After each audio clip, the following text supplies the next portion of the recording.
నమస్తే అన్న, అందరికీ నమస్కారం. మన తెలుగువారి సేవకుడు కువైట్లో జీలకర్ర మురళి రాయలు గారు అంటే కానీ తెలియని వారు ఎవరు ఉండరన్నమాట.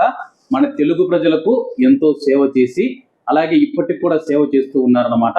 ఇండియన్ ఎంబసీ తరఫున కావచ్చు, లేకపోతే ఆయన వ్యక్తిగతంగా కావచ్చు, తెలుగు ప్రజలకు సహాయం చేస్తూ ఉన్నాడు. ఆయన కువైట్ నుంచి ఇండియాకు వచ్చాడని చెప్పి వాళ్ళ స్వగ్రామమైన కనగలూరుకి అయితే నేను రావడం జరిగింది. ఇప్పుడు ఆయననైతే నేను ఒక చిన్న ఇంటర్వ్యూ అయితే నేనైతే తీసుకుంటూ ఉన్నాను. అన్నకు ఫోన్ చేసి అన్న ఇంటర్వ్యూ కావాలని అడుగుతానే ఆయన కూడా ఒప్పుకోవడం జరిగింది అనమాట. నమస్తే అన్న జీలకర్ర. నమస్తే సార్, బాగున్నారు సార్? నేను అసలు నిజంగా appreciated for you and also నిజంగా నువ్వు నమస్తే అన్నా నమస్తే అంటే మన తెలుగు జాతికి 3 వేల జెండా ఎంత రెపరెపలాడుతుందో, ఆ పొగురు ఎంత ఉంటుందో, నిజంగా నీకు ఆ పొగురు ఉంది. ఆ జెండాకి ఎంత పొగురు ఉంటుందో మా నమస్తే అన్న నమస్తేకు అంత పొగురు ఉంటుంది అన్న. నిజంగా థ్యాంక్ యూ అన్న. నా క్వశ్చన్లో నా జీవితం వదిలేదన్న. రియలీ అప్రిషియేటెడ్ ఫర్ యూ అన్న. అదేనా, ఇప్పుడు కువైట్ గురించి నేను కొన్ని ప్రశ్నలు అడగాలనుకుంటున్నాను. నేను కువైట్కు వచ్చిన తర్వాత మన వాళ్ళు చాలా ఇబ్బందులు అయితే పడుతూ ఉన్నారు. దాని గురించి ఏమైనా చెప్పగలుగుతారా అన్న? ఫస్ట్ ఆఫ్ ఆల్ చాలా చక్కటి క్వశ్చన్ అడిగినామన్నా. నా తిరిగింటి అక్క చెల్లెళ్ళు అన్నదమ్ముళ్ళు ఎవరైతే ఉన్నారో కువైట్కి వస్తానే ఎదుర్కొన్నటువంటి ఎమిగ్రేషన్లో కానీ, అదేవిధంగా అక్కడ కువైట్ వాళ్ళతో ఎదుర్కొన్నటువంటి సమస్యలు కానీ, నిజంగా ఈరోజు కూడా ఈ క్షణం కూడా నీకు లైవ్లో వినిపిస్తా. నేను ఒక్క నిమిషం మీరు ఆఫ్ డే కార్డు పెడితే నీకు లైవ్లో వినిపిస్తా. నిన్న నాకు ఇప్పటికీ ఒక కన్ఫ్యూజ్ అర్థం కాల, అసలు అర్థం కాల. దీని మీద కొంచెం మీరు కూడా క్లారిటీ తీసుకోవాలా. నిన్న వచ్చేసి చనిపోయారు అన్న, మా బిడ్డను మా ఇంటికి పంపించండి అన్న. మా మండలము పెనగలూరు మండలం అర్జునవాడ. ఈరోజు మధ్యాహ్నం దాంట్లో వచ్చిన ట్విస్ట్ ఏంటంటే ఆ కువైటీ కిడ్నీ అడిగాడంట ఆ అమ్మాయిని. అబ్బా, ఏమండి బాగా మీరు వినాలి. కిడ్నీ అడిగాడంట. కిడ్నీ అడిగితే అమ్మాయి ఏమనిందంట. కానీ తదనంతరం ఒక వారం తర్వాత ఆ అమ్మాయి కిడ్నీ బాగలేకపోవడం, ఆ అమ్మాయి రాళ్ళు ఉండడం, చనిపోవడం. ఇప్పుడు కలకలం చెప్తాను.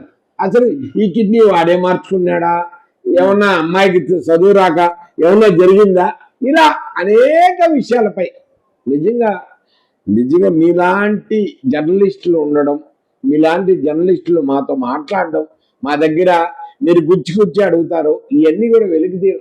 ఇలాంటివి ఎన్నో ఉన్నాయన్న, మామూలుగా చెప్పడం కాదు. నిజంగా నేను ఒక ఎంబసీ వాలంటీర్గా, సోషల్ వర్కర్గా, నాలాంటి ఒక బాధ్యతుడిగా నేను కొన్ని చెప్పలేకపోవచ్చు.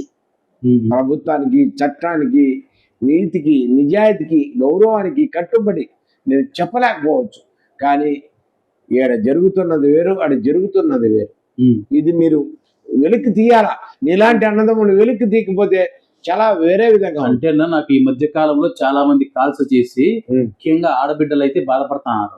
మేము ఇక్కడికి వచ్చేసి మోసపోయాము, మేము కొంతమంది మాకు వీసా తీసుకున్న వాళ్ళు కావచ్చు, లేకపోతే కువైట్ యజమానుల చేత కావచ్చు, మేము ఎంబసీకి వెళ్ళినా కానీ సరిగా ఒక్కోసారి రెస్పాన్స్ ఉండడం లేదు, మా పరిస్థితి ఏమని చెప్పేసి వాళ్ళు లాస్ట్కు వీడియోలు పెడతారు. మీరు కూడా చూశారు, మేము పలానా చోట ఇరుక్కుని పోయాము, మాకు ఇటువంటి పరిస్థితులు ఉన్నాయని చెప్పేసి చాలా మంది ఆడబిడ్డలు కావచ్చు, మగబిడ్డలు కావచ్చు, చాలా మంది ఇబ్బందులు పడుతూ ఉన్నారు.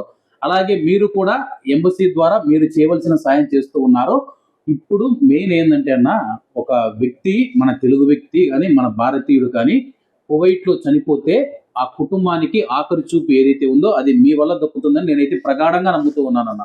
ఎందుకంటే కానీ కుటుంబాలకు ఆ మృతదేహం ఇంటికి వచ్చిన తర్వాత నేను కొన్ని సందర్భాలలో వెళ్ళి చూడడం జరిగింది.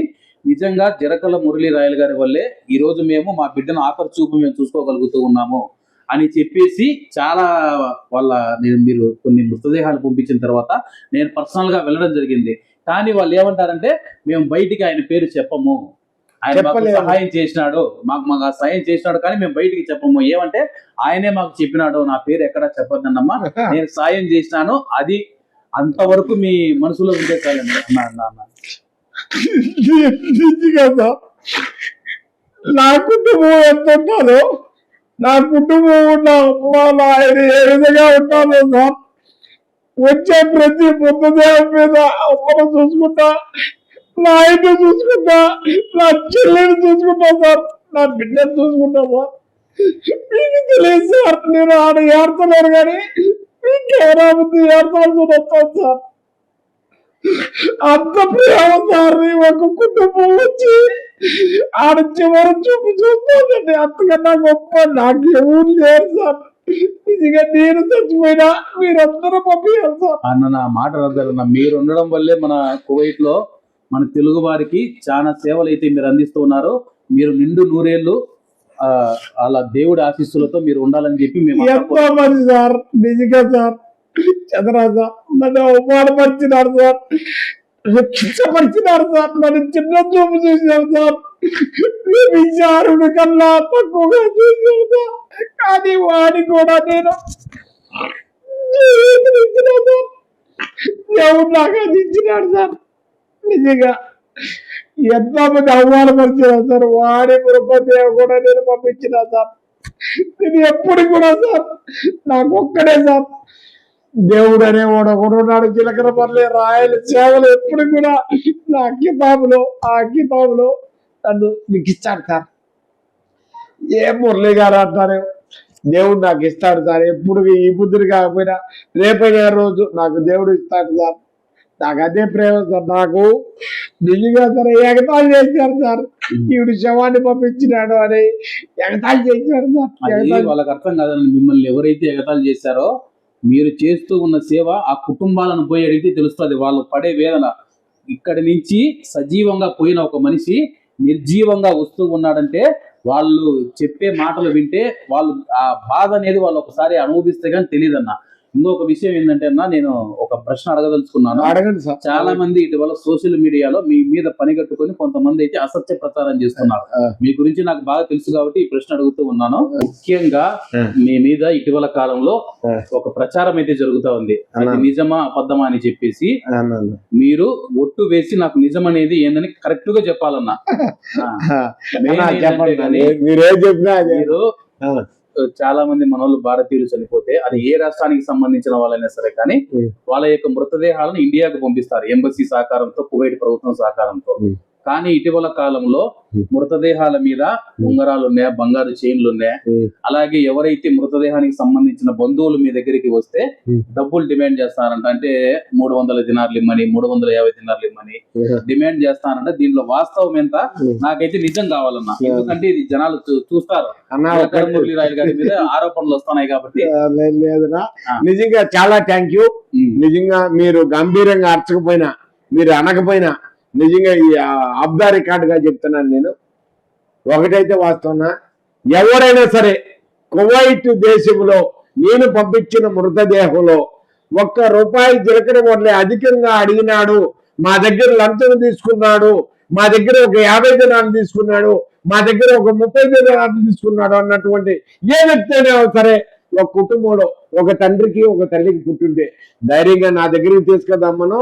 నేను తప్పు చేస్తుంటే ఆ దేశానికి, ఆ ప్రభుత్వానికి, మన భారత ప్రభుత్వానికి, వాళ్ళ కుటుంబ సభ్యులకి నా ముక్కు రాసి తలరాల్చి క్షమాపణ కోరి జీవితంలో కువైట్ లో ఉన్నదని చెప్పి మీ సాక్షి, మీ టీవీ ఛానల్ ద్వారా నేను తెలియజేసుకున్నాను. రెండోది అన్న, ఒకటినా అవి ఉంగరాలంట, అయ్యి అంట ఒకటినా మన ఎంబసీ ఉంది, మన ప్రభుత్వం, కువైట్ గవర్నమెంట్ ఉంది, కువైట్ పోలీసులు ఉంది, అవన్నీ కూడా చట్ట ప్రకారంగా జరుగుతాయి. అన్న లేనిపోని మాటలు జీలకర్ర మురళి మీద రాజకీయంగా ఎదుగుతున్నాడు, రాజకీయంగా జీలకర్ర మురళి అనే వ్యక్తి ఒకటవుతున్నాడు, వాడిని ఏ విధంగా తొక్కాలి, వాడిని ఏ విధంగా అన్యాయం చేయాలి అనేటువంటి భావతలో జీలకర్ర మురళి రాయల్ అనే వ్యక్తి ఎలా సంపాదించాడు, ఏంటి వీడి వృత్తి ఏంది, వీడి వ్యాపారం ఏంది అర్థం కాకుండా వీళ్ళందరూ కూడా ఒక మసిపూసి మారేడుకాయ చేసే విధంగా. అంటేనా మీరు బిజినెస్ మ్యాన్ అన్నాడు కాబట్టి నేను ఒక మాట చెప్తున్నా. ప్రముఖ పారిశ్రామికవేత్త జీలకర్ర మురళీ రాయల్ గారు అని చెప్పి మీరు వీడియోలో కూడా చెప్తా ఉంటారు. ఆయన ఏ వ్యాపారాలు చేస్తున్నారు కువైట్ లో అని చెప్పి చాలా మంది క్వశ్చన్ చేస్తున్నారు. అన్న మరామిస్ జనరల్ ట్రేడింగ్ అండ్ కాంట్రాక్టింగ్ నా సొంత కంపెనీ. నేను ఒక తెలంగాణ ముద్దు బిడ్డ, నా జాతి బిడ్డ. మేము రాష్ట్రాల వ్యాపారాల్లో కొన్ని చెప్పుకోలేం, కొన్ని చెప్పలేం. కానీ ఈ రోజు రూపాయి సంపాదించుకున్నా 10 మందిని పెడతానా అన్న. మీరు అన్నా చెందున్నా, నేను ఒకటే కోరుకున్నా, నా బహిర్గతాన్ని నేను చేసేది చూస్తున్నారు కానీ నేను పెట్టేది మీరు చూస్తున్నా. అదే జనానికి కనపడడం లేదు. అది ఎందుకు కనపడడం అన్నా? నిన్ను అడుగుతున్నా విలేకరుగా, ఏమన్నా నేను పెట్టేది ఎంతమందికి పెడతానన్నా, ఎన్ని కన్నీళ్ళు కుడుతున్నానా?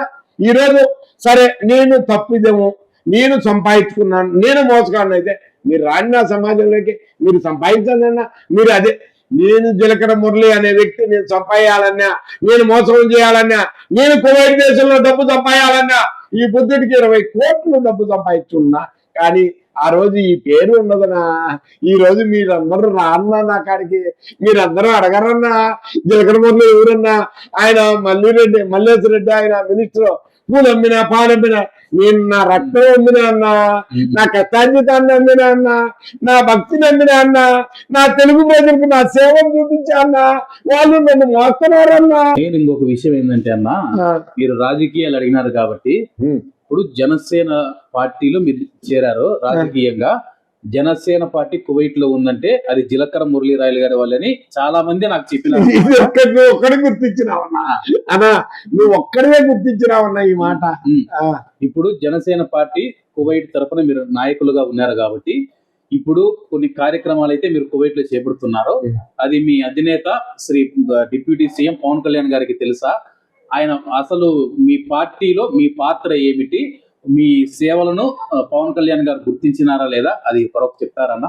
అన్న ఒక్కటైతే వాస్తవనా, నేను కాపు బిడ్డగా జనసేన పార్టీ నాయకుడిగా కువైట్ లో ఉన్నటువంటి తెలుగు ప్రజలకు 2,15,000 మంది, అందులో 1,60,000 మంది, అందులో మన ఆంధ్రప్రదేశ్ ప్రజలకు నేను సేవను అందిస్తాను. అంటే నిజంగా ఈ మాట ఎవరు అడగలా అన్నా, నువ్వు ఒక్కడే నా కన్నీళ్ళు దుడిచాలనే, నన్ను ఏడిపించాలనో అడిగినావో నాకు అర్థం కాలా అన్నా.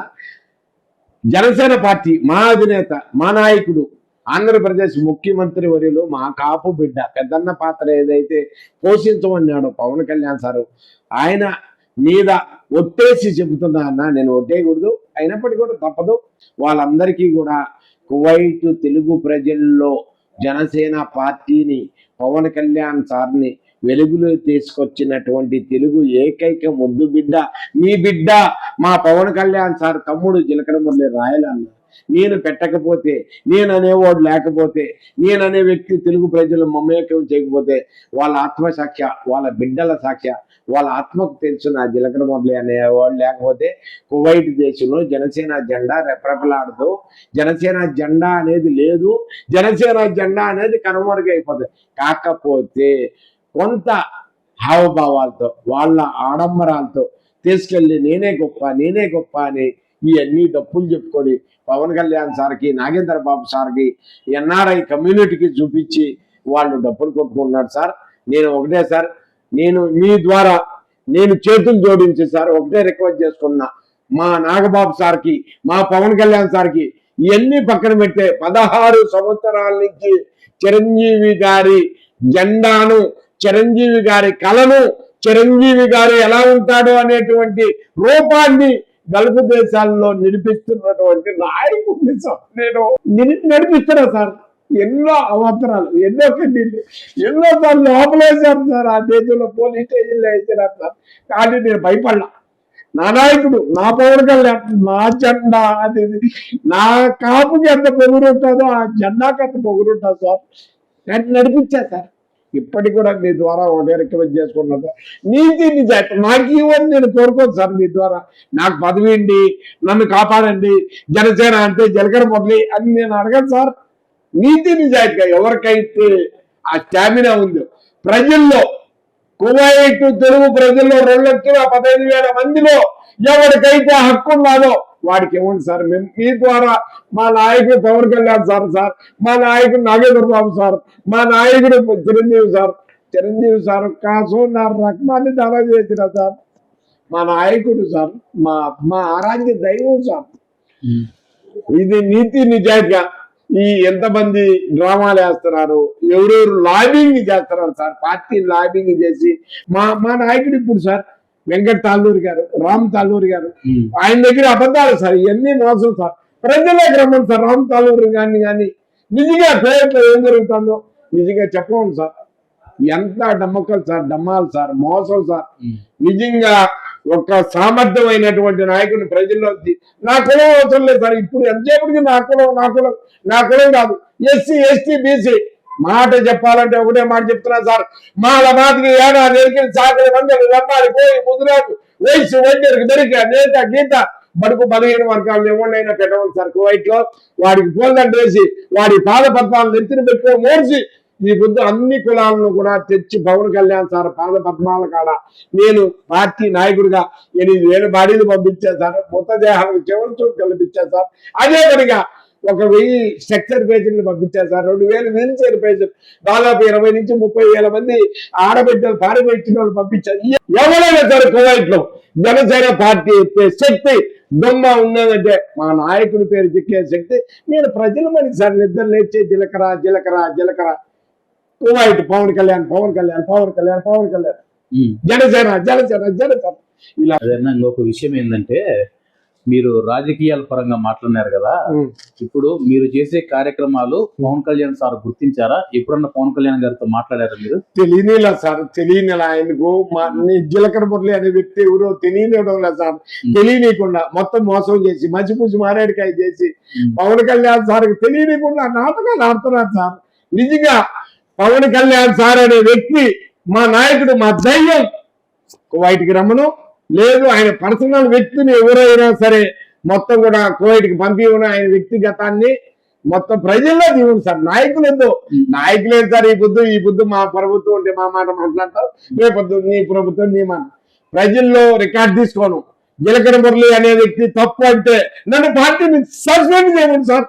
నేను నాయకుడు, మా నాయకుడిని కోరుకున్నాను సార్. ఇదే అదేనా ఇంకొక విషయం ఏంటంటే జీలకర్ర మురళి అనే వ్యక్తి తెలుగు వాళ్ళకు ఏం సేవ చేస్తున్నాడు? మహా అంటే మృతదేహాలు పంపిస్తున్నాడు, దానికి కూడా డబ్బులు తీసుకొని పంపిస్తున్నాడు. అసలు ఆ మృతదేహాల ప్రాసెస్ ఎట్టుంటది ఒకసారి చెప్తారన్నా? నేను ఇంకొకటి కూడా ఏమనుకున్నానంటే, ఆ మృతదేహాలు పంపించేటప్పుడు ఒక మనిషిని నిందించేటప్పుడు అది ఆ పని ఏదో వీళ్ళే చేయొచ్చు కదా అని నాకు ఒక ఆలోచన వచ్చింది. దాన్ని నేను మిమ్మల్ని అడుగుతున్నా, ఆ మృతదేహాల ప్రాసెస్ ఎట్టుంటది? అనేక రకాల కేసులు ఉంటాయన్న. మృతదేహం పంపించాలంటే ఒక్కొక్క కేసు ఒక టైప్ లో ఉంటది. ఒకటి జడ్జి దగ్గరికి వెళ్తాది, ఒకటి స్థానిక పోలీస్ స్టేషన్కి వెళ్తాది, ఒకటి నార్మల్ డెత్ ఉంటుంది, ఒకటి వచ్చిపోయి తీసుకునే విషయం ఉంటుంది, ఒకటి హాస్పిటల్లో మరణించినటువంటి విషయం ఉంటుంది. అనేక కేసులు ఉంటాయి. ఇది చెప్పేది కాదు, నేను చెప్తా. ఈ బండి మా ఏం పేరు సార్ మీ పేరు? చంద్రశేఖర్ గారి దగ్గరికి వెళ్ళండి, ఆ నుంచి వీడియో దాయని దగ్గరికి వెళ్ళండి. ఈగా సార్ ఇవన్నీ అబద్ధాలు చెప్పండి సార్. నాకు నటించడం చేత కాదు సార్. మా నాయన మాకు నేర్పిస్తున్నా సార్. నటించాలంటే రంగు పూసుకొని నటించాలి సార్. నాది కాదు అది. కానీ ఒక కేసు, ఒక మృతదేహం సార్. నేను ఒక్కనే సార్. ఈ బుద్ధి 23 ఏళ్ళు 18 ఏళ్ళు కువైట్ లో ఉన్నా సార్. ఆ 18 ఏళ్ళు ఒకే రూమ్ లో ఉన్నా సార్. ఒక మృతదేహం ఇట్లా పనులు ఎక్కి చచ్చిపోతా సార్. ఒక మృతదేహం కాళ్ళు ఎత్తి చచ్చిపోతా సార్. ఒక మృతదేహం నిజంగా సార్. నేను ఆ మృతదేహం చేస్తే నేను తాగాలి సార్. నాకు ఆ తాగుడు అలవాటు లేదు సార్. ఆ శవాలు చూసే సార్. నిజంగా ఆ శవాలు చూసి వాటి అన్నిటికీ చివరి చూపు సార్. ఆ గడ్డాన్ని ముద్దునిచ్చి ఆ రక్తం కారేది కొన్ని మృతదేహాలు అయితే వికృతంగా ఉంటాయి సార్. వాటన్నిటి కూడా సార్ వాళ్ళ భార్యకు బిడ్డకు నేను పంపించాను సార్. నాకు తెలుసు సార్ ఆ బాధ. వాళ్ళ బిడ్డలంతా కూడా నాకు రుణంతరం నన్ను నా ఫోటో పెట్టుకొని తీయించారు సార్ వాళ్ళు. నిజంగా సార్ ఇది కాదు. నేను ఒకటే సార్, నన్ను ఎంతో మంది కువైట్లో ఎగతాళి చేశారు సార్. అనేక పార్టీలు వాళ్ళు సార్. వాళ్ళందరినీ కూడా ఈ రోజుని కూడా ఒకటి నేను నమ్ముకున్న నా దేవుడు, నా ఆరాధ్యం, నా పార్వతీ పరమేశ్వరుడు ఒకటే శిక్ష విధిస్తారు సార్. నన్ను ఎగతాళి చేసిన వాళ్ళు, నన్ను ఎవరైతే బంగారం అన్నోళ్ళు, నన్ను ఎవరైతే శవం అన్నారు, నన్ను ఎవరైతే టికెట్ అన్నారు, నన్ను అనేక రూపాలుగా పార్టీ పరంగా కుల పరంగా సార్ నన్ను విభజించారు సార్. అయినా నేను ఒకటే సార్, నేను చివరి చూపు నా శవం పోయేటప్పుడు కూడా మీలాంటి 1000 మంది రావాలి సార్. జీలకర్ర మురళి శవం అంటే చూడాలి సార్. అది ఎట్టుంటాడో అనేది చూడాలి సార్. మీరు ఏదైనా సార్, నేను జీలకర్ర మురళి అనే వ్యక్తి తప్పు చేసినాడంటే మీ టీవీ ఛానల్ సాక్షిగా, నా బిడ్డ సాక్షిగా ఎప్పుడైనా నేను నిర్ణయం చేసి. కానీ జీలకర్ర మురళి అనే వ్యక్తి ఎదిగిపోతున్నాడు. ఏంటి వీడి వెనకలేదు? ఎవరున్నారు? సమాజం వరకు ఉందా, కులం ఉందా, లేక మతం ఉందా, ఎవడు వీడి వెనకలు అనేది ఒక కోణంలో చూస్తున్నాను సార్. నేను అవన్నీ చూడండి సార్. నేను ఒకటే, నేను భరతమాత బిడ్డను, భరతమాత ముద్దు బిడ్డను సార్. భరతమాత అనేది ఏ పొద్దు కన్నీళ్లు గార్చిన ఆ దేశం, ఆ ఊరు, ఆ గ్రామం, ఆ జిల్లా, స్టేట్ పైకి రా సార్. ఆ విధంగా భరతమాత ముద్దు బిడ్డగా నా దేశాన్ని మూవేళ్ల జెండాను రెపరెపలించే తెలుగు జాతి జెండాను కువైట్ దేశంలో, ప్రపంచంలో దేశంలో కూడా దండం పెట్టేంత వరకు కూడా నేను నిద్రపోను సార్. ఆ దశగా మీ అందరితో కలిసి పోరాటం చేస్తాను కోరుతున్నాను. అదేనా ఈ నడవన ఇంకొక విషయం కూడా అయితే చర్చ జరుగుతా ఉంది సార్. ICWF అని చెప్పేసి ఒకటి చర్చ జరుగుతుంది, దాని గురించి ఏమైనా చెప్పగలుగుతారా? సార్ ICWS అనేది ఈ మధ్య కాలంలో కొన్ని సోషల్ మీడియా అది సార్. ICWS అనేది ఇప్పుడు కాదు సార్, ఎన్నో సంవత్సరాలుగా ఉంది. కానీ దాన్ని తెలియ ఇప్పుడు కావాలని ఉండే డమ్మాకులు డమ్మింగులు చేస్తున్నారు. ఒక వ్యక్తి చనిపోతే ఫస్ట్ ఆఫ్ ఆల్ స్పాన్సర్ తర్వాత నీర్ అండ్ డియర్ తర్వాత ఎవరైతే అసోసియేట్స్, ఈ మూడు తర్వాత ఎవరైతే తెలుగు ప్రజలు లేక భారతీయులు వీళ్ళు చూసుకుంటారు. ఇవన్నీ కానప్పుడు మన ఎంబెస్సీ ఆ ICWS అనే ఫండుని ఏదైతే భారతదేశానికి సంబంధించినటువంటి ఏదైతే పాస్పోర్ట్ల విషయంలో కానీ లేక ఇతర ఏదైతే మనం నూరు పిలుచులు రాబడుతున్నామో, ఇంకా కూడా మీకు పబ్లిక్గా చెప్పకూడదు నేను, ఇవన్నీ కూడా ఎంబెస్సీ ఉచితంగా పెట్టాలి సార్. ఇదేమి ఈ బుద్ధి వచ్చింది కాదు. ఇది కొంతమంది వాళ్ళ పేరు కోసం, వాళ్ళ లాబీ కోసం, వాళ్ళ లాబీయింగ్ కోసం, వాళ్ళ వ్యక్తిగత స్వభావం కోసం చేస్తున్నారు తప్పితే ఎంబెస్సీ విషయంలో నేనైతే ఒకటి సార్, నాకేం ఎంబెస్సీ ఆఫీసర్ని కాదు, ఎంబెస్సీ వ్యక్తిగతమో కాదు, ఎంబెస్సీ నాకేం ఆదాయం ఇలా. కానీ ఒకటి సార్, నీతి నిజాయితీ అనేది పక్కా అనిపిస్తే ఎంబెస్సీ పక్కా 100% 100% వాళ్ళ కుటుంబాన్ని ఆదుకునే విషయంలో మన భారత ప్రభుత్వం, మన ఎంబెస్సీ, మన అంబాసిడర్ గారు, మన ఫస్ట్ సెక్రటరీ గారు, మన డెత్ అండ్ హెల్త్ డిపార్ట్మెంట్, అదేవిధంగా వెల్ఫేర్ డిపార్ట్మెంట్ వీళ్ళందరూ కూడా చక్కగా సహకరిస్తున్నారు సార్. వాటిని డ్రామాలు సార్, నీ మీద నాకు గాక, నా మీద నీకు గాక, వ్యక్తిగతంగా ఇంకొకటి XYZ. అంతేనా? మన తెలుగు వాళ్ళల్లో ఒక భావన అయితే ఉంది, ఎంబసీకి వెళ్తే సరిగా ఆఫీసర్లు అధికారులు స్పందించరు, ఎంబసీకి వెళ్ళడం వేస్ట్ అనే ఒక భావన మన తెలుగు ప్రజల్లో ఉంది. దాని గురించి ఏం చెప్తారు అన్న? ఇదంతా ఒక బూటకపు నాటకపు కథ. ఎంబసీకి వెళ్తే ఎంబసీ గేట్ నుంచి ఈవెన్ 37 నెంబర్ రోడ్డు నుంచి ఆ కారు నుంచి ఆమె ఎక్కిన ఆ వ్యక్తి ఎవరైనా మగ కావచ్చు ఆడ కావచ్చు దిగి ఎంబసీలోకి వెళ్ళినప్పటి నుంచి కూడా ప్రతి వాయిస్, ప్రతి మాట, ప్రతి వ్యక్తి రికార్డెడ్ అవుతాడు. భద్రతగా బాధ్యతగా తీసుకెళ్లి భారతీయులను కాపాడడంలో, భారతీయులను ఆదుకోవడంలో, భారతీయులను ముందంజలో ఉండడంలో మన ఎంఎస్సీకి సాటి మరి ఎవరూ లేరు. ఈ మధ్యకాలంలో రాత్రుల్లో బ్యాటరీ నీళ్ళు తాగి ఎంఎస్సీ ఏం చేసింది, వీళ్ళకి ఎంఎస్సీ లేదు, అది ఎంఎస్సీ లేదు. ఎవడన్నా మీకు తెలుసా? మన భారతదేశ జనాభా సంఖ్య ఎంతన్నా? 10 లక్షల పైచిలుకలన్నా, 10 లక్షల పైచిలుకలని కాపాడగలుగుతున్నా అంతే. మన ఎంబెస్సీ కన్నా గొప్పతనం మన జెండాను మనం పొగుడుకోకపోతే, మన జెండాను, మన అంబాసిడర్ను మనం కాపాడుకోకపోతే, మన అధికారులు మనం కాపాడుకోకపోతే ఎవడున్నాడన్నా? ఇవన్నీ వాళ్ళ నాటకం, వాళ్ళ ఎచ్చుకోతలు, టిక్ టాక్ మాటలు అన్నా. నన్ను కూడా అంటారన్నా, జీలకర్ర మొదలు ఇట్లా చేశాను అన్నా. ఒక అమ్మ పొగు పుట్టుంటే, ఒక జీవితంలో నీతి నిజాయితీగా పుట్టుంటే నా దగ్గరికి రమ్మనన్నా. నువ్వు తప్పు చేసావన్నా, అరే ఇదోరా నీ బండారం, ఇదో ఈ 50 దినాలు చంద్రు దగ్గర తీసుకున్నావు, ఈ 50 దినాలు ఎల్లమ్మ దగ్గర తీసుకున్నావు, ఈ 50 దినాలు పుల్లమ్మ దగ్గర నా దగ్గర రమ్మనన్నా. ఒక అమ్మ పొగు పుట్టోడైంటే లేదు సార్. అవన్నీ కూడా తెలుగు జాతి కోసం చేశాను, తెలుగు జాతి కోసం కష్టపడతాను సార్. ఒకటి సార్, రాజకీయ పార్టీలు కొంత ఇబ్బంది పెట్టలేదు సార్.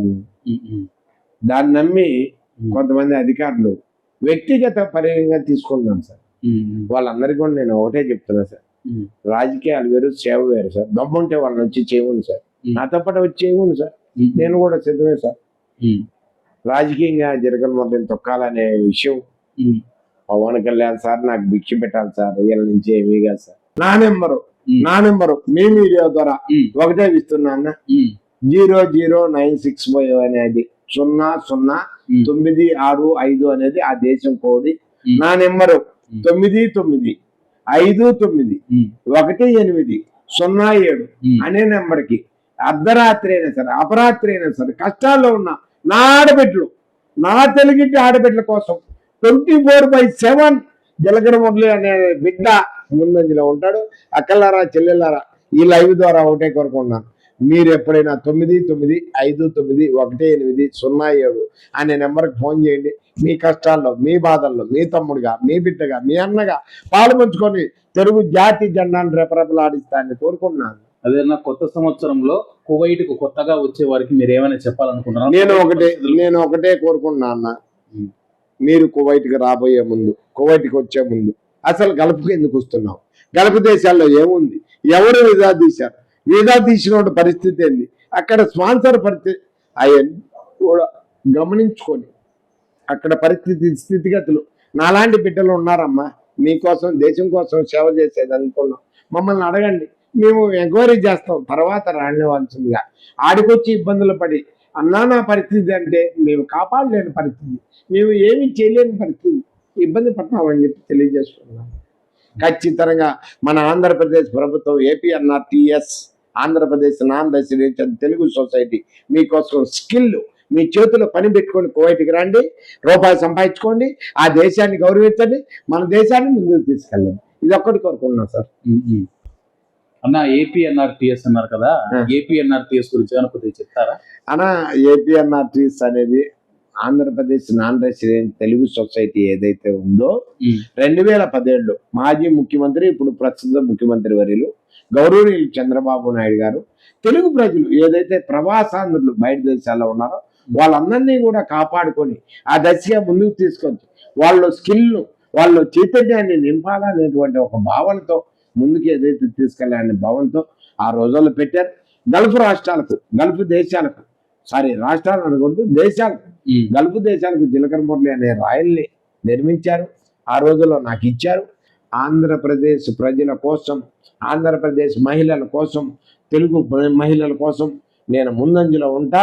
ఆ దశగా నా జాతిని కాపాడుకుంటా. ఏదైతే APNRTSలో ఉన్నాయో మొత్తం అన్నీ కూడా మా ప్రజలకు తెలియజేస్తా. వీళ్ళందరూ సార్ రాజకీయం సార్, ఆ రాజకీయం వద్దు సార్, నా ప్రజల్ని కాపాడుకుంటా సార్, నా ఆడబిడ్డలు ముందు పెట్టుకుంటా సార్, నా ఆడబిడ్డల కన్నీళ్లు తుడిచి వాళ్ళ కన్నీళ్ళలో చైతన్యం నింపేది వరకు నాకు నిద్ర రాదు సార్. నేను ఆ బిడ్డను సార్, నేను పూలు అమ్మరా పాలమ్మరా సార్, నా ప్రజలను చైతన్యం పరిచినా సార్, నా ప్రజలను ముందుకు తీసుకెళ్ళా సార్, నా ప్రజలంటే నాకు ఇష్టం సార్. అదే జీలకర్ర మురళి రాయలు గారు, మిమ్మల్ని అయితే ఒక ప్రశ్న అడగాల సార్. ఈ మధ్య కాలంలో కువైట్ లో ఒక వ్యక్తి వైరల్ అయినారు అన్నమాట, DN వర్మ గారు.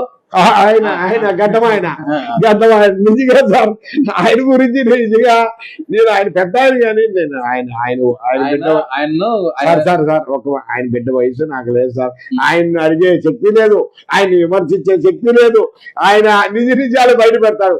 ఇప్పుడు నిజాలు బయట పెడితే కొంతమంది నచ్చవు సార్. నీకు కూడా నిన్ను ఓరే అంటే నువ్వు నువ్వు నచ్చవు. నేను సార్ అన్నాడు, సార్ నేను జీలకర్ర మురళి సార్ అంటే నువ్వు నచ్చుతావు. కానీ ఏం చదువు ఎక్కడో తమ్ముడు అని అనుకో, వీడు ఏం రా జీలకర్ర మురళి ఇంత పొగురాయుడు కానీ నువ్వు అనుకో. నిజాలు పెట్టాడు పాపం ఆయన రాజుగా. నేను ఏదో సార్ నా స్వశక్తి, నా సొంత బలం, నా హావభావాలు, నా పలుకుబడి, నా మాట తీరు, నాకు ఇచ్చే విలువ, ఇవన్నీ మమేకం చేసి మాకు ఒకటి మురళిని టచ్ చేస్తే మన MSc ఉంది, మన MSc ద్వారా ఏమైనా చేయగలడు అనేటువంటి ఒక భయము, ఒక బలగము, నా భక్తి అన్నీ కూడా మా MSc సార్. ఆ 3 రంగుల జెండా ఉంది సార్, ధర్మచక్రం ఉంది చూడ, అదే నా బలగం సార్. ఆ బలగం ద్వారా నేను చేశాను. ఒకటైతే వాస్తవం సార్, రాజుగారు అనేది తప్పులేదు, రాజుగారు ఉన్నప్పుడు చేశాను. ఈ రోజు ఆన్లైన్ అయిపోయింది, ప్రభుత్వం అంతా అన్ని హావభావాలు చేశాను. లాస్ట్ ఒక ప్రశ్న అడిగి ముగిచేస్తాను. మీరేమో ఇప్పుడు నేను 24 గంటలు 7 రోజులు అందుబాటులో ఉండరని చెప్పి మీ ఫోన్ నెంబర్ అయితే చెప్పారు. కానీ కొంతమంది ఫోన్ చేస్తా అంటే రెస్పాన్స్ సరిగా ఉండదు మురళి గారి దగ్గర నుంచి అంటారు. అది ఎంతవరకు మాట వాస్తవం? ఇది చాలా రావునా నీకు నిజంగా చందన్న. ఒకటైతే వాస్తవం, నీకు అబద్ధం చెప్తున్నా. ఒకటి, నేను బిజీలో ఉంటాను, ఫోన్ ఎత్తకపోవచ్చు. నేను దేవుణ్ణి కాదన్నా, నేను అల్లాని కాదు, జీసస్ని కాదు, రాముణ్ణి కాదు. నేను మీ మాదిరి మీ బిడ్డన్నా. 10 మందిలో 7 మందికి సాయం చేయగలుగుతా, 3 చేయలేకపోవచ్చు. అది బంగారం పోయిందంట, అది అంట, ఇదంట అని అంటారు, నా మీద నిందారు. కానీ ఈ 7 మందికి సేవ చేయగలుగుతున్నాను. ఆ విషయంలో ఒకవేళ బై మిస్టేక్ చేయి ఎత్తకున్నా తిరిగి చేస్తానా, వాళ్ళ కన్నీళ్ళు తుడుస్తానన్నా. అన్న నాకు ఒక విషయం అయితే ఈ మధ్య కాలంలో తెలిసింది. ఆ, మీరు రాజకీయంగా ఉన్నారు కాబట్టి ఆ, ముఖ్యంగా కువైట్ జనసేనలో మార్పు రాబోతూ ఉంది, ఆ. ఒక కొత్త పదవి మీకు రాబోతూ ఉందని చెప్పేసి నాకు తెలిసిన సన్నిహితులు అయితే చెప్పారన్న. అది నిజమా అబద్ధమా మీరు చెప్పగలుగుతారా? లేదు లేదు నా ఒకటైతే వాస్తవం. నా సేవను, నా బాధ్యతను, నా బాధను గుర్తించి మా నాయకుడు పవన్ కళ్యాణ్ సార్ ఇస్తాడన్నటువంటి ఒక నమ్మకం ఉంది అన్న. ఒకటైతే వాస్తవం, కువైట్ లో లాబింగ్ జరుగుతుంది. వాడి నుంచి ఏమీ కాదు, ఎవరికీ తెలియదు. వాడి చుట్టూ 20 మందో 50 మందో 100 మందో, లాస్ట్ అంటే 200 మంది, అంతకు మించి ఎవడికి తెలియదు. కానీ వాడు కూడా మాట్లాడతాడు కువైట్ లో. కానీ నేను ప్రజలు పెట్టన్నా, ప్రజలు ముద్దు పెట్టన్నా, ప్రజలు ఎవరికి ఓట్లేస్తే నాకు ఈయన, నేను మంచోడైతే జనగణ మురళి మంచోడైతే నాకు పదవి ఇవ్వని మా సార్ని కోరుకుంటున్నా. తప్పుడైతే ఈదునా, వాడు ఎవడో సేవ చేసేవాడు వాడికే ఎంతసేపుడికి లాబింగ్ ఎంతసేపు పని చేస్తాను. ఇది మా నాయకుడు తెలియడంలా. ఇవన్నీ కూడా మధ్యలో డైవర్ట్ అయిపోతున్నాయి. ఖచ్చితంగా మీ ద్వారా, మీ ఛానల్ ద్వారా మా నాయకుడు, మా అధినాయకుడు, మా తెలుగు ప్రజల ముద్దు బిడ్డ పవన్ కళ్యాణ్ సార్కి తెలుస్తుంది. ఖచ్చితంగా కువైట్ తెలుగు ప్రజల్లో, కువైట్ గుండెల్లో సార్, ముఖ్యంగా తూర్పు పశ్చిమ జిల్లాలు, రాజంపేట, కోడూరు, బద్వేలు, రాయచోటి, నెల్లూరు, ప్రకాశం జిల్లాల్లో ఏదైతే తాలూకాల్లో ఎవరైతే ప్రజలకు సేవ చేశాడు వాడికి సార్, వాడికి నేను చేతులు ఎత్తి సార్ మన జెండా రెపరెపలాడాలి సార్ అంటే ఈ లాబింగ్ వాళ్ళు వద్దు సార్. ఇంకొక విషయం ఏంటంటే అన్న, కువైట్ లో పార్టీలకు అతీతంగా, కులాలకు అతీతంగా, మతాలకు అతీతంగా అంతా పక్కన పెడితే ఎంతో మంది నాయకులు ఉన్నారు, ఎంతో మంది అంతా ఉన్నారు అక్కడ, మన తెలుగు వాళ్ళంతా ఉన్నారు. కానీ ఒక ఆమెగా నాకు ఒక వారం రోజుల కిందట ఫోన్ చేసింటే, అమ్మా నమస్తే అమ్మా చెప్పుమా అని అడిగిన. అన్న నాకు చాలా మంది నేను విచారించడం జరిగింది, నేను కువైట్ లో ఇబ్బందుల్లో ఉన్నాను, ఫోన్ నెంబరు ఎవరు నాకు సాయం చేసేవాళ్ళంటే గానీ ఒకరి నెంబరే ఇస్తున్నారన్నా, ఇంకొకరి నెంబర్ ఇవ్వడం లేదని. అదే మన ఎంబసీ నెంబర్లు, హెల్ప్ లైన్ నెంబర్లు అన్నీ ఉన్నాయి కదా, సరే అమ్మా మీకు ఇచ్చిన నెంబర్ ఏదిమా అని అడిగినాను నేను. అన్న జిలకర మురళీరాయలు గారి నెంబర్ ఇచ్చినాను, నేను ఆయనతో అయితే మాట్లాడినాను, నా సమస్య అయితే తీరిపోయిందని అని చెప్పింది. మీ మాదిరిగా బహిరంగంగా ఫోన్ నెంబరు ఎవరు విడుదల చేయలేదు. నేను చెప్తున్నాను, నేను చాలా మంది నాకు చేసినప్పుడు అడుగుతారు, నేను ఏదైనా నాకు కూడా ఫోన్ చేసినప్పుడు, అమ్మ పలానా జిలకర మురళీరాయలు గారికి ఫోన్ చేయండి, ఆయన ఎంబసీ ద్వారా, ఎంబసీ అధికారులతో, కువైట్ ప్రభుత్వంతో మీ పనులు అయితే చేపిస్తారమ్మా అని నేను చాలా మందికి చెప్పినా అన్న. మీరైతే ఆ ఫీల్డ్ లో ఉన్నారు, మీకు అనుభవం ఉంది కాబట్టి, ఎంతో మందికి సేవ చేస్తారు కాబట్టి, ఆ విధంగా నేనైతే ఎంతో మందికి సజెస్ట్ చేసినాను. దీని గురించి ఏం చెప్తారు?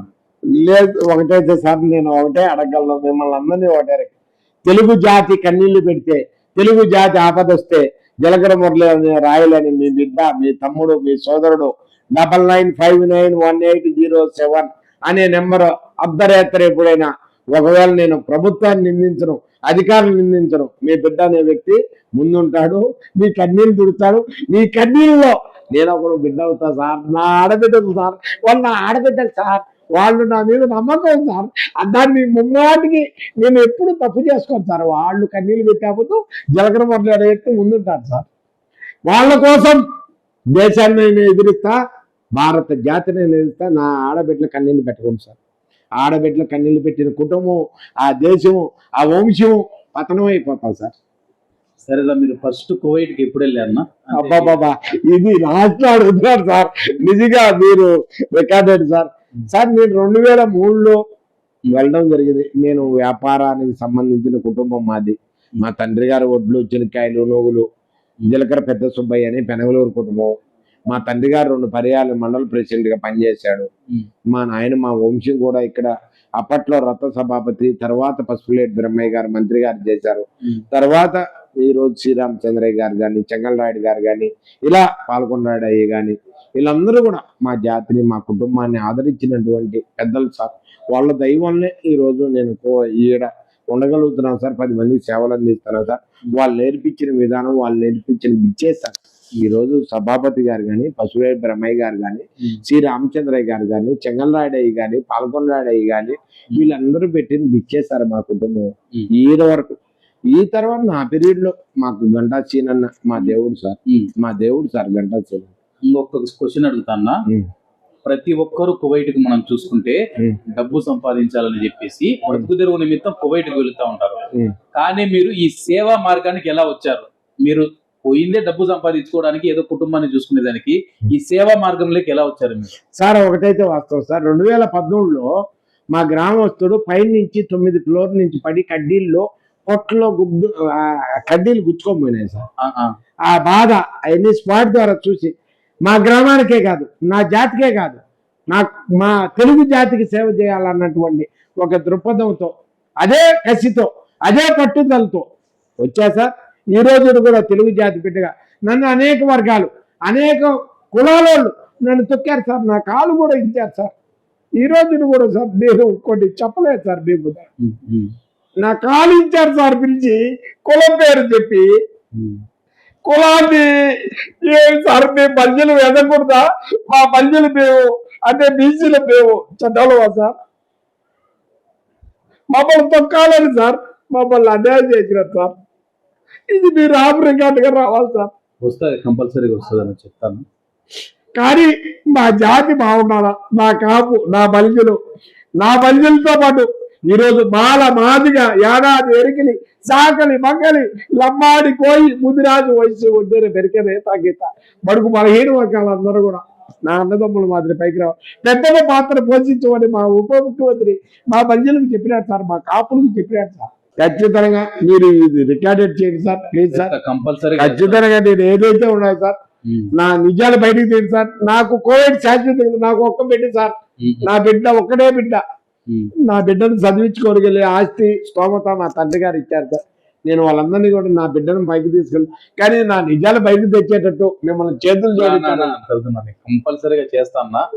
ఈ రోజు జీలకర్ర మురళీరాయలు గారిని కలసడం నాకైతే ఆనందం అనిపించింది అనమాట. ఎందుకంటే కువైట్ లో వేల మందికి అయితే, లక్షల మందికి అయితే సేవ చేసి, ఎంతో మందికి మృతదేహాలను పంపించి, కుటుంబాలకు చివరి చూపునిచ్చి, ఎంతో మంది ఆడబిడ్డలు కావచ్చు, లేకపోతే మగవారు కావచ్చు, ఫోన్ చేసి అర్ధరాత్రి అయినా అపరాత్రి అయినా సహాయం అంటే కానీ వాళ్ళకు సహాయం చేసిన వ్యక్తి. ఎన్నిటికి మాట నేను ఈ సందర్భంగా మీ ఛానల్ ద్వారా ఒకటే రిక్వెస్ట్ చేసుకున్నా, తెలుగు జాతిని గౌరవించుకుందాం. తెలుగు జాతి అంటే మన అమ్మతో సమానం, మన జాతిని మనం గౌరవించుకుందాం. ఆ దశగా కువైట్ లో ఉన్నటువంటి నా తెలుగింటి అక్క చెల్లెలకు ఒకటే, చెప్పుడు మాటలు నమ్మద్దు, చెప్పుడు మాటలు వినొద్దు, చెప్పుడు మాటలు ఏది కూడా చూడొద్దు. మీరు రండి, ఏదైనా ఉంటే 24/7 మన ఎంఎస్సి అధికారులు, మన ఎంఎస్సి తెలుగు అధికారులు, మీరు తెలుగు మాట్లాడరో ఏమన్నా భయమో అని, తెలుగు కోసం, తెలుగు జాతి కోసం ఎంఎస్సి ఎప్పుడు కూడా 24/7 మీకోసం ఆదరించి ఉంది, మీకోసం అభిమానించింది.